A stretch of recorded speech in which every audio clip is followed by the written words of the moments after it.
Hey, it's Kevin DeWitch here. Welcome to another tips, trick or technique session. In this video, we're going to look at how to check for phase issues.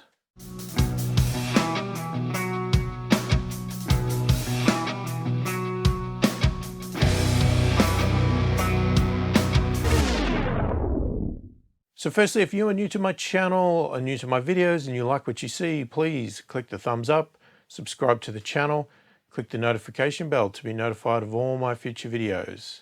So checking for phase issues, it's a pretty common technique that's used in mixers, especially, well, specifically when we're talking about multi-microphoned instruments. Okay, so we're talking about drums where we've got microphones on snares, kicks, all different locations, or even two microphones on a guitar cabinet or a bass cabinet, that sort of thing.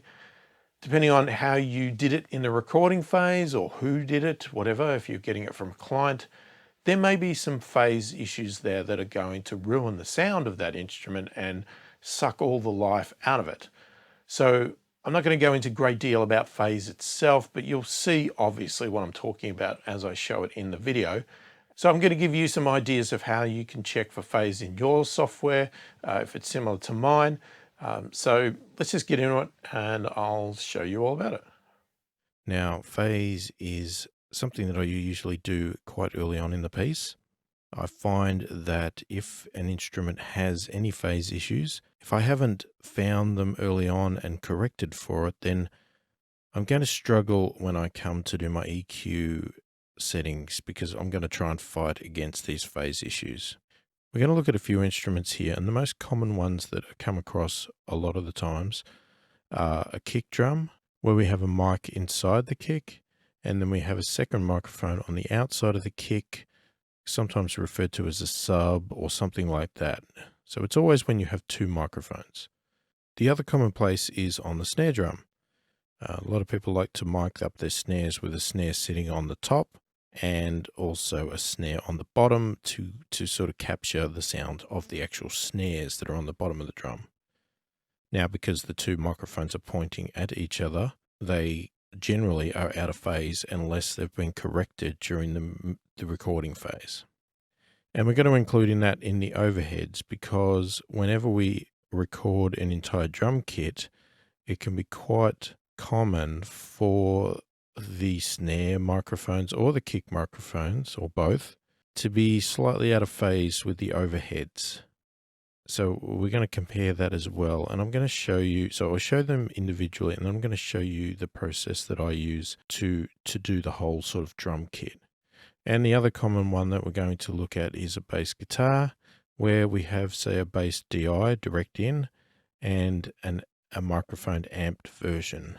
So we're going to compare that. Now, there's obviously other situations where we've got dual mics. If you're dual miking an acoustic guitar, dual miking a electric guitar on the cabinet, all those ones. So you just need to know the process and just check for them to make sure that you're not having any phasing issues before you start to get into actually EQing and compressing your instruments. So there's a few ways to check for it or correct it. So we're going to start with the kick drum here. So let's have a listen to the kick in microphone.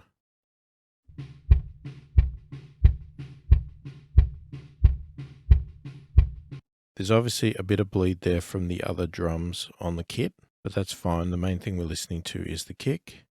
And then our sub kick sounds like this.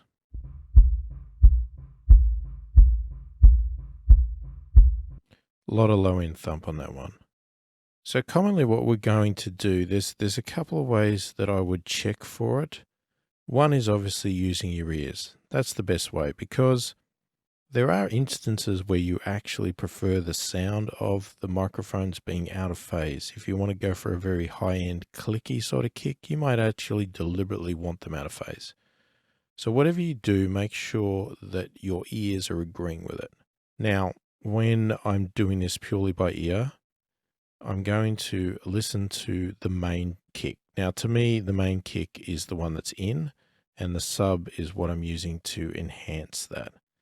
And what I want to listen to is, you want to hear if any of the low end disappears when you bring in the second microphone, especially with a sub, because that should be adding more low end. So if you start to lose low end when you bring it in, then you've got a problem. So I usually start playback with one going, and then I'll bring in the second one and I'll take it away, bring it in, take it away, and just listen and compare. And I want to see which is it thicker and has more low end when I have the two mics together, or does it become thinner when I add the two mics together?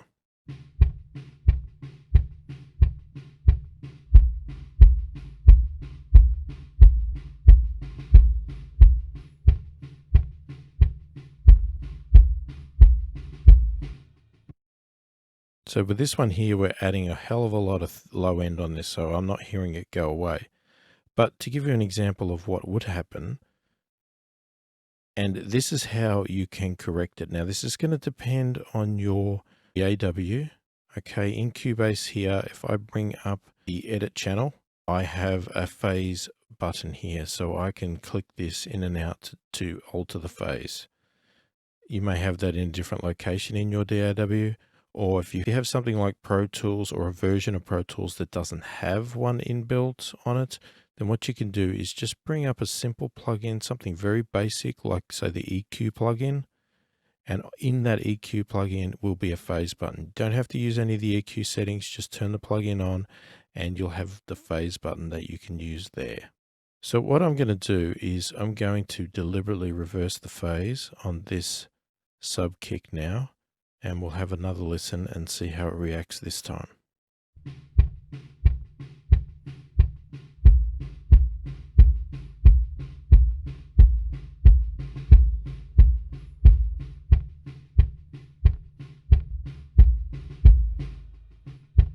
So in this case here, even with the phase reverse, we're still getting a nice lot of low end. So what I'm going to do this time is I'm going to keep it in, and I'm going to flick between the phase reversed and the phase not reversed and see if we can hear a difference.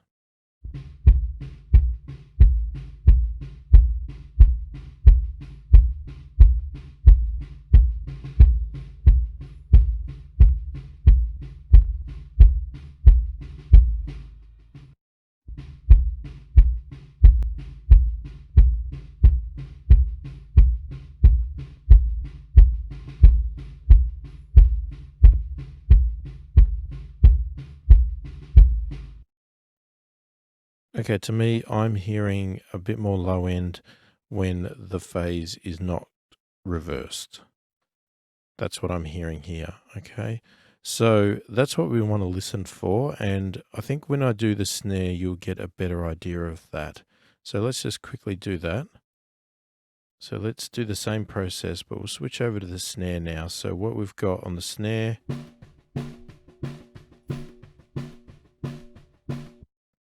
that's the top, and that's the bottom. So let's play the top and then bring in the bottom.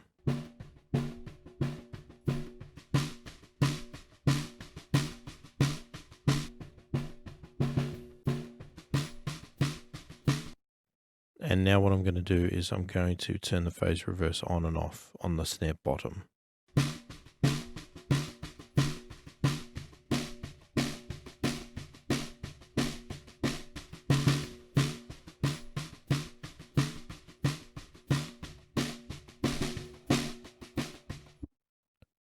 So to me, this has already been corrected. It was corrected in recording because to me, it's quite obvious that when I actually phase reverse the bottom, all the low end of the snare disappears. It sounds thin and loses a lot of power. So that's what you're going to be listening for. And obviously to correct for that, you can use a phase button like this, or again, there's several ways to fix this issue. So if we needed to phase reverse this bottom, we can do that. Or what we can do is we can actually, in Cubase anyway, we can process the audio track and do a phase reverse on it. So if I did that, suddenly I've reversed the phase, so we would find that it will sound thin now. And if I switch that, we are now getting fuller again. Okay, so that's checking with your ears. Now, the other way to do this is, so the other way to check, and this is a very accurate way to do it, is to get your two tracks. So let's expand it out a bit, make them a bit bigger. And then what I'm going to do is we're going to zoom right in. Okay, so we're going to find a snare hit, and we're going to zoom in really tight there. And what we're going to do is we're going to have a look at the two waveforms. And what you're going to see is they're going to be opposite if they're phase reversed.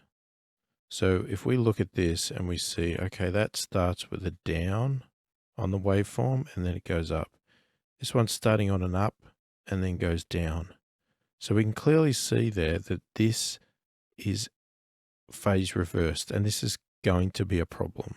So that's a really good way to tell if it's phase reversed. If you're struggling to hear it with your ears, I mean, it should be obvious. If it's not obvious with your ears, then maybe it's not even needed to be fixed. But if you are struggling to hear it, or you're working on some sort of thin headphones and you're not sure what you're listening to, or you're not quite hearing it, then zoom into your waveforms there and actually do it by sight. Just check the waveforms and then reverse them if need be. So if I undo the manual phase reverse I did, you'll see here now in its normal state, it went down, then up, then down, matching that. So that is in phase. Now you can also get a situation, and let's have a look at the kick on this one to see if it's the case. Well, you can get a situation where it's not 100% out of phase. It might just be slightly misaligned. So you can see here when I zoom in, this is pretty good. And this is why you can see why we didn't need to change the phase on the kick, because they do match. They go up, then down, up, then down. Now, the only thing with this one here is you might say that, let's just chop that there for a minute. You might say, okay, it's sounding a little bit thin. I could get it a bit better, but it's not totally out of phase. So if that was the case, you could zoom right in here, and then you could actually move one of the tracks just to get that waveform better lined up. And that can also correct the phase, because, you know, where it's slightly off. So if, for instance, let's exaggerate it here. So let's say we place it there and we play the kicks together.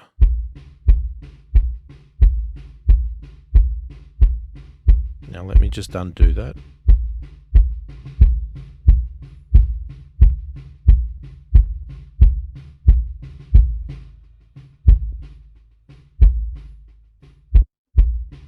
So I've redone it again. I'm going to undo it. Hear the extra low end that come in when I undid it then. So with it slightly out of phase, so not a true 180, slightly out of phase, you are losing some of the power in the low end of the kick. So what you can do is you can get it a lot better by zooming in and making these line up a lot more accurate. So that's another way to actually check it and correct it, because it may not always be totally out of phase. It's going to depend on your placement of your microphones on your recordings, and they're not always going to be 180 degrees out of phase. They could be just a little bit off. And this is a way to correct it, is by zooming in and just slightly moving one of the waveforms. Now, I always correct the microphone or the instrument, whatever you want to call it, that is not the main one. So if the kick in here is the one that I like the best, and it's the main kick, that one there I won't correct, but I will correct the sub. I will change the lining of that or change the phase. Now, where that may not apply, and this is where it comes into my process here. So the other thing you need to check is with your overheads. So if we move our overhead up here, just for the sake of comparison there, and if we zoom in, so let's solo it and zoom in. So we're looking at a kick hit here. So the first thing you might be wondering here is, does that look like the waveform goes down first and then up? And if that is true, then the kick is out of phase with the overhead. So that's going to be an issue. So we can do the same check here. So what we can do is listen to our kick, and then we add our overhead in and see if it gets thinner.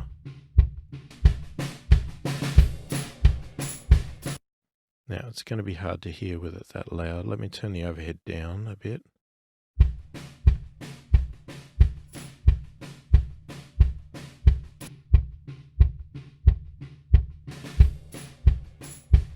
Now we could do it the other way and just have the overheads playing and then add the kick in.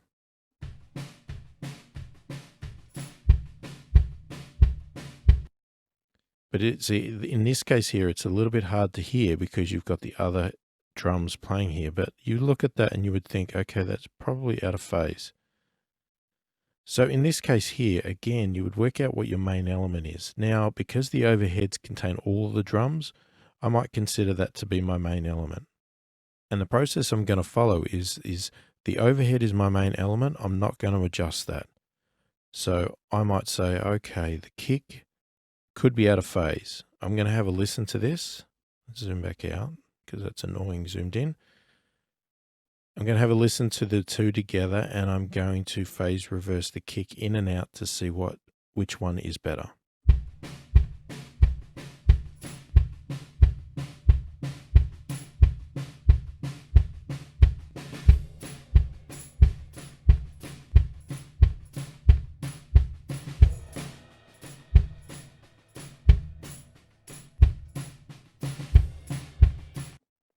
So I'm hearing a slight improvement when I phase reverse the kick. Now, to get the order right, now what I've done, so what I do is I line up my main elements. So my overhead I'm not adjusting because that's my main element. I then correct the kick in by phase reversing that. Then what I would need to do is check the kick sub with the kick in the state that it is. So in this case here, because we know they're in phase, I would now have to phase correct the kick sub as well, so that it now lines up with the kick in, which then both of them line up with the overhead. Okay, so once we've done the kick, then we want to have a look at the snare. So again, we're going to do the same process. We're not adjusting the overhead. We're looking at the snare. So I'm taking my main snare element and we're going to add that in. Okay, and then what I'm going to do is I'm going to phase reverse the snare in and out, and we're going to see which one we prefer.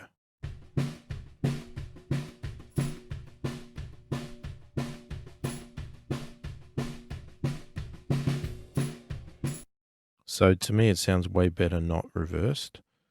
So it's obviously lined up correctly. Now we can double check that by zooming in to a snare hit. And we can see there that it is going down, then up, down, and up. So it is in phase. It's slightly off.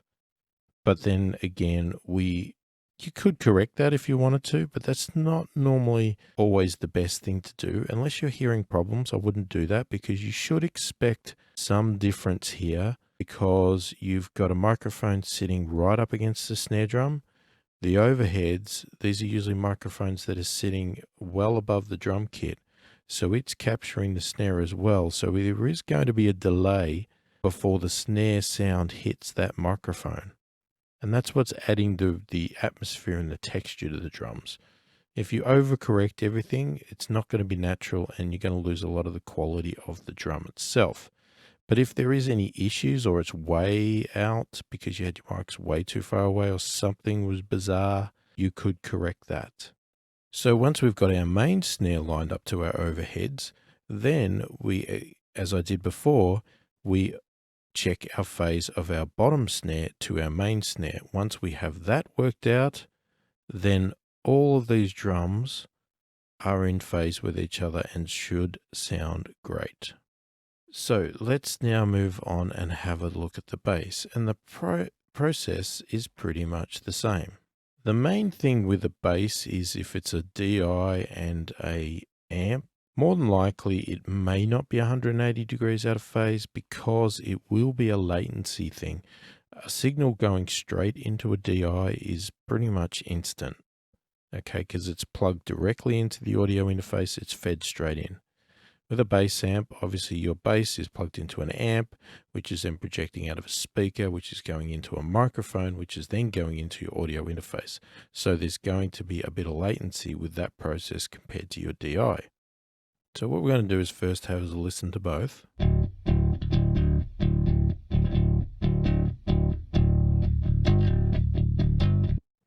So that's the DI, and then we go for the amp.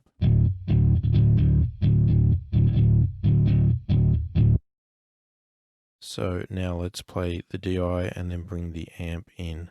Now again, you should pick the element that you prefer to be the main element, and that could be the bass amp. In this case, you might say the amp is the main element. Okay, so let's assume the bass amp is our main element, and let's play that first, and then we'll bring in the DI.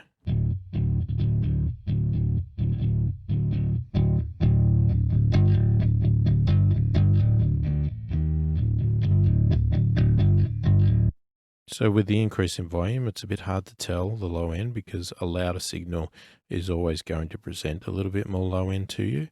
So let's do it the other way and turn the phase on and off during the process to see what happens. So I'm doing it here on the DI.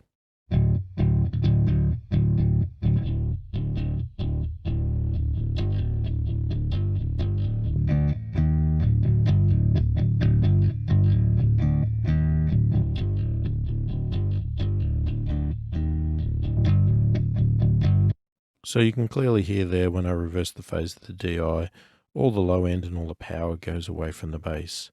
So that's obviously not what we want.